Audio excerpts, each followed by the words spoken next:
Hi, Gummy Bears. Mrs. G here, and I'm going to read to you. But first, I want to introduce you to a new friend. This is Papa Bear. He's too big to come to school. Look how big my book buddy is. So you know Mama Bear we have. This is Papa Bear. And when I read to you, this is a little loft reading area I have in my home, and I used to sit here with Hannah and Sarah, one on each side of my lap, and read. So this is my reading area. I'm going to read the last chapter of Clementine, Friend of the Week.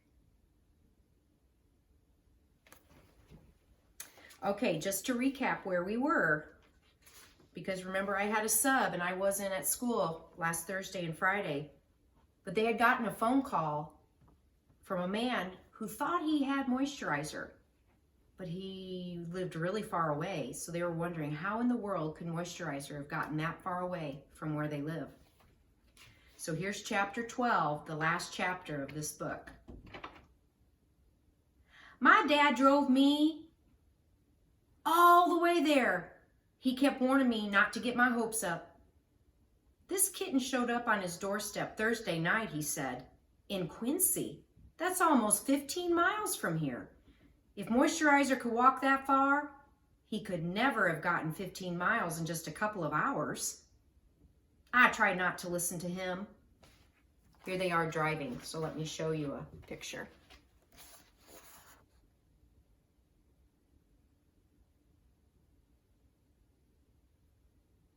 I hope you can see it.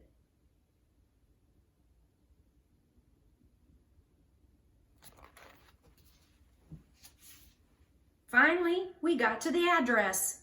We knocked on the door. A man answered. In his arms was a kitten. George, my father cried to the man. Squirt, George the plumber cried to me. Moisturizer, I cried to my kitten.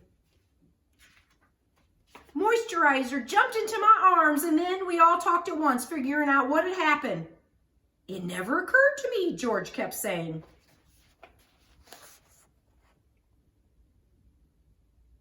Clementine has moisturizer.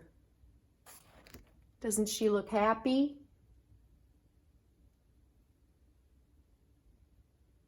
Gosh, I hope you can see the picture and I'm holding it right. I got home Thursday night and I took out my keys to unlock the door. Looked down and there was this kitten. I figured he was from around here. It never occurred to me he might have been in the van.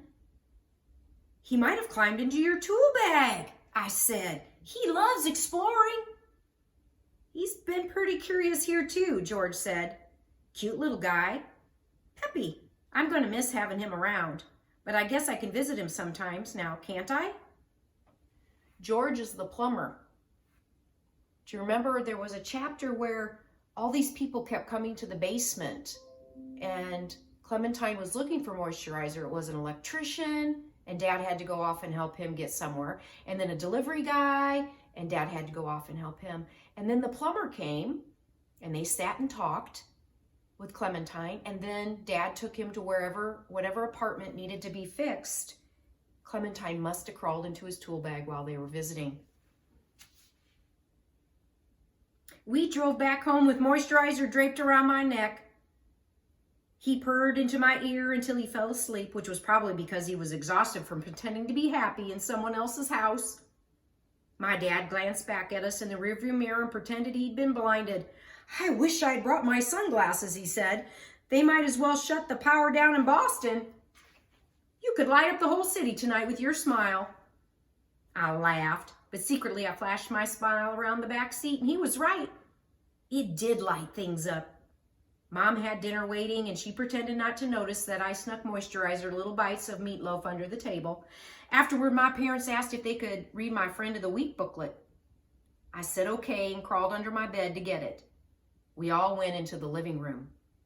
The booklet was full of long paragraphs about stuff I hardly remember doing. Once when I was in first grade, I lost my crayons, Joe wrote. Clementine broke every one of hers in half so I could color. Waylon wrote, I like having Clementine in class because she believed in me when I told her my superpowers. She is the only one I will teach how to become invisible. as soon as I learn how. It's good to have Clementine in class because you always know we will be laughing, wrote Willie. Here they are reading her Friend of the Week booklet in the living room together.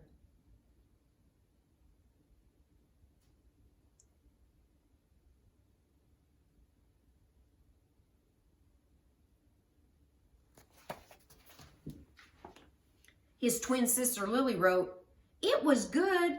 I was there because otherwise my brother would be in trouble the most."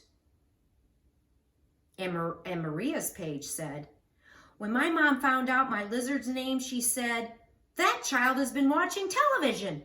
And my dad confessed that sometimes he let me watch golf when he was at bingo. And then she said, 'Oh, fine, I give up. I guess she's old enough to rot her brain if she wants to.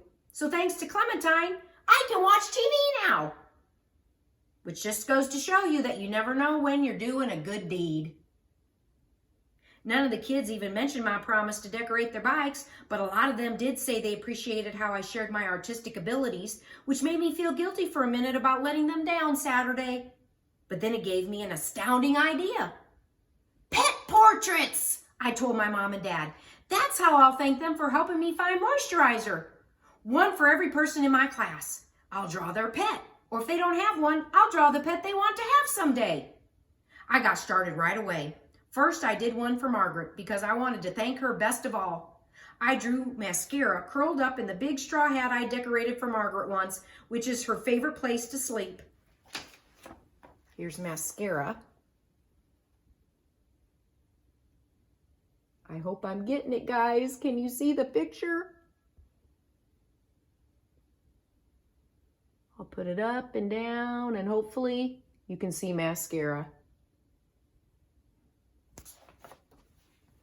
Next, I did a beautiful portrait of Flomax for Maria up on the glass aquarium wall with his tiny foot suction cup showing and dashes in the air around his tongue to show darting in and out.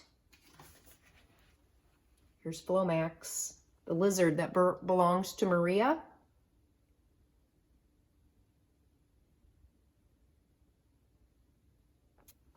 And then my parents came in to take a look. "That's so nice of you, Clementine," my mom said. "Your classmates are lucky to have you for a friend." My dad put my Friend of the Week booklet on the fireplace mantle between my parents' wedding picture and the baby pictures of my brother and me. "We want it right up here," he said, "where everyone can see it and know how proud we are of you." Clementine also wrote out a fancy IOU one portrait certificate to give to her classmates right here when she finds out about their pet. IOU one pet portrait.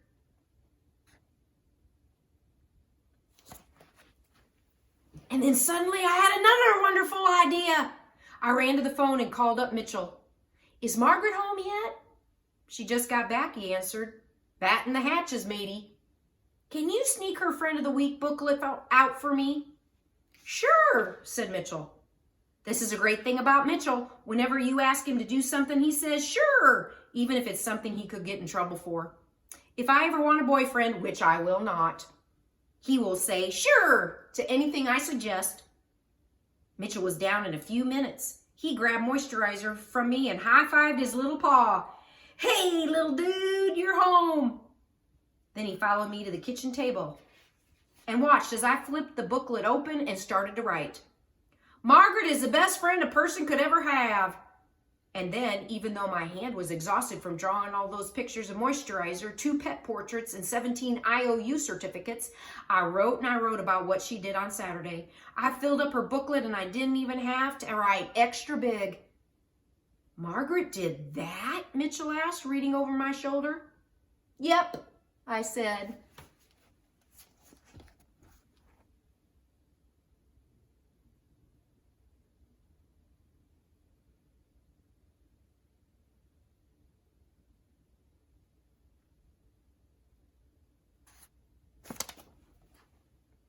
"The Margaret who's my sister?"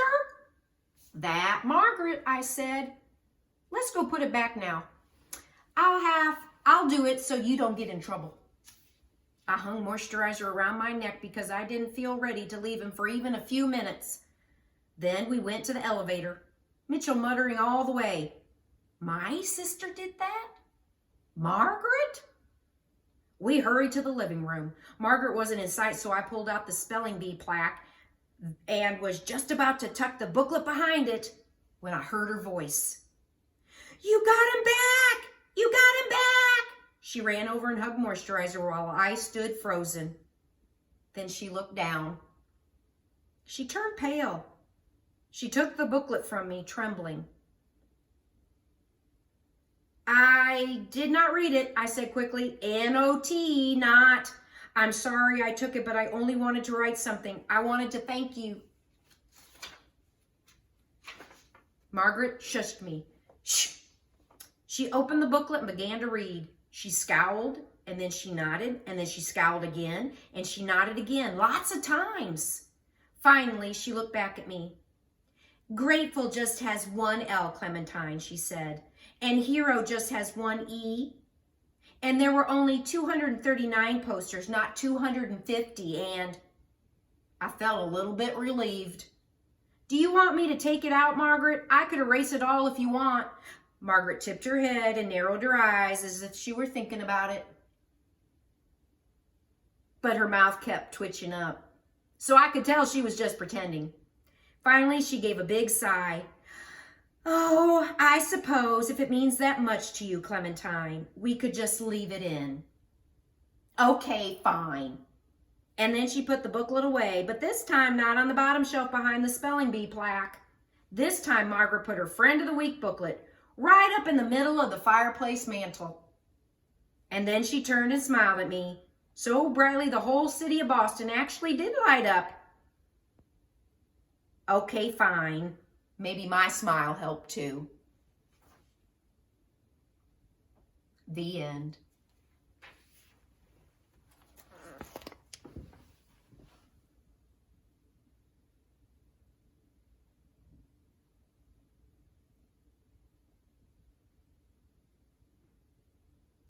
So that's the end of the story from Clementine, Friend of the Week. The next story I'm going to read is called Clementine and the Family Meeting. So stay tuned for more Clementine. Bye, gummy bears. I love you.